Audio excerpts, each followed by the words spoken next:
Apakah kamu tahu siapa tokoh yang ilmunya masih dipakai di rumah sakit modern, padahal ia hidup lebih dari 1000 tahun yang lalu? Ilmuwan ini adalah Ibnu Sina, atau yang di dunia barat dikenal sebagai Avicenna. Dia bukan hanya seorang dokter, tapi juga filsuf, ahli matematika, astronomi, bahkan sastrawan. Kecerdasannya luar biasa, bahkan saat masih anak-anak. Mau tahu bagaimana kisah seorang anak jenius dari Persia ini bisa mengubah dunia kedokteran selamanya? Dalam 10 menit ke depan, kita akan selami perjalanan hidupnya. Dari menghafal Al-Quran di usia 10 tahun, menyembuhkan raja, hingga menulis buku legendaris yang menjadi rujukan dunia. Tonton sampai habis karena di akhir ada pelajaran penting yang bisa kita petik. Jangan lupa like dan subscribe ya. Ibnu Sina lahir pada tahun 980 Masehi di desa Afsana dekat Bukhara yang saat ini masuk wilayah Uzbekistan. Nama lengkapnya panjang sekali, Abu Ali Al-Husain bin Abdullah bin Sina. Sejak kecil ia tumbuh di lingkungan yang sangat mencintai ilmu pengetahuan. Ayahnya sering mengundang para cendekiawan ke rumah mereka untuk berdiskusi dan Ibnu Sina kecil selalu ikut mendengarkan. Hal ini menumbuhkan rasa ingin tahu yang luar biasa dalam dirinya. Dia tidak puas hanya dengan belajar di sekolah. Sejak kecil, Ibnu Sina menunjukkan bakat yang sangat mencolok. Bayangkan, di usia 10 tahun ia sudah berhasil menghafal seluruh Al-Quran. Setelah itu, ia mulai mendalami berbagai ilmu lain seperti filsafat, logika, matematika, dan ilmu alam dari guru-guru terbaik pada masanya. Namun, ada satu bidang yang benar-benar memanggil jiwanya.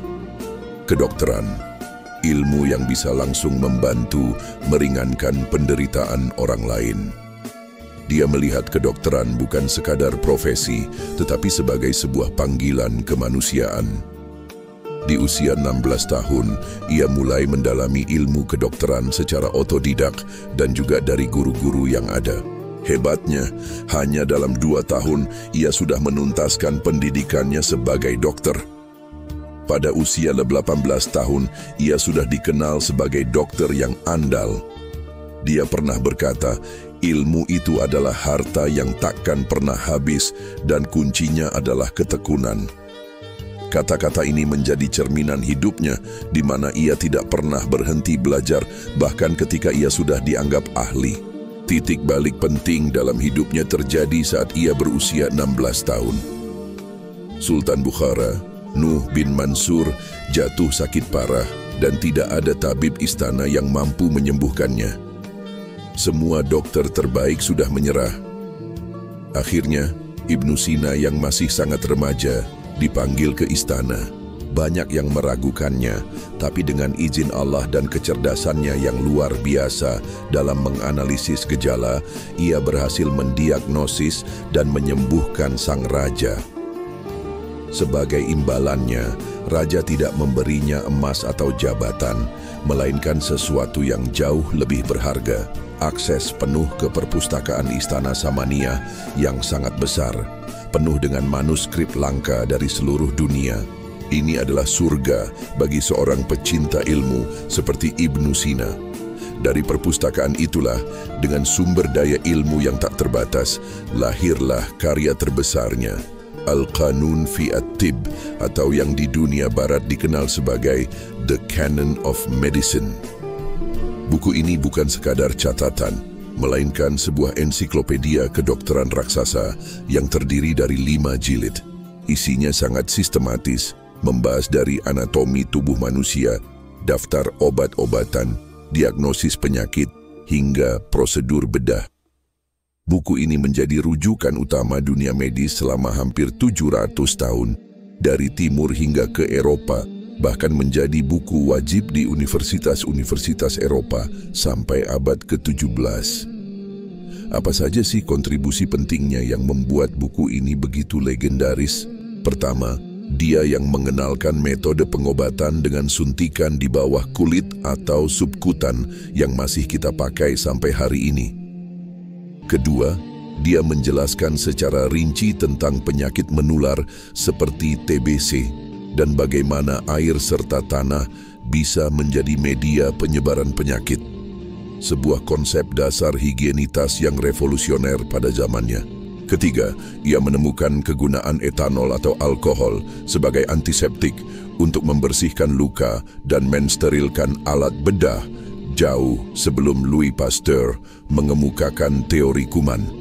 Dia benar-benar meletakkan dasar bagi kedokteran modern. Tapi jangan salah, Ibnu Sina bukan hanya seorang dokter. Ia adalah seorang polimatik atau manusia universal yang menguasai banyak cabang ilmu. Ia menulis ratusan karya lain di berbagai bidang. Yang paling terkenal adalah kitab filsafatnya, Al-Shifa atau The Book of Healing, sebuah karya monumental yang membahas logika, fisika, matematika, dan metafisika. Ia juga menulis tentang astronomi, musik, psikologi, dan geologi.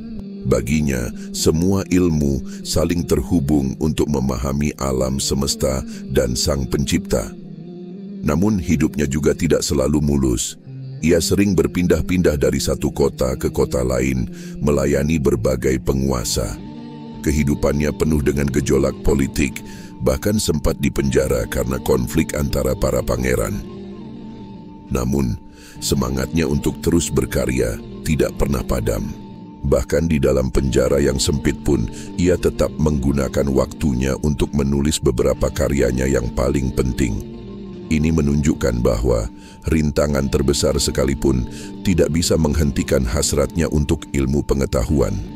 Ibnu Sina wafat pada tahun 1037 Masehi di Hamadan, Persia, yang kini adalah wilayah Iran pada usia 58 tahun. Sebelum wafat, ia pernah mengucapkan kata-kata yang sangat menginspirasi. Saya memilih umur pendek tapi penuh makna dan karya daripada umur panjang yang hampa. Sebuah penutup yang indah untuk kisah seorang legenda yang hidupnya didedikasikan sepenuhnya untuk ilmu dan kemanusiaan. Dari kisah Ibnu Sina kita belajar bahwa usia bukanlah batasan untuk berkarya, dan semangat belajar yang tak pernah padam adalah kunci untuk meraih hal-hal besar. Semoga kisahnya bisa menginspirasi kita semua. Terima kasih sudah menonton sampai akhir. Jangan lupa tinggalkan komentar, like, dan subscribe agar kita bisa terus belajar bersama. Sampai jumpa di video berikutnya.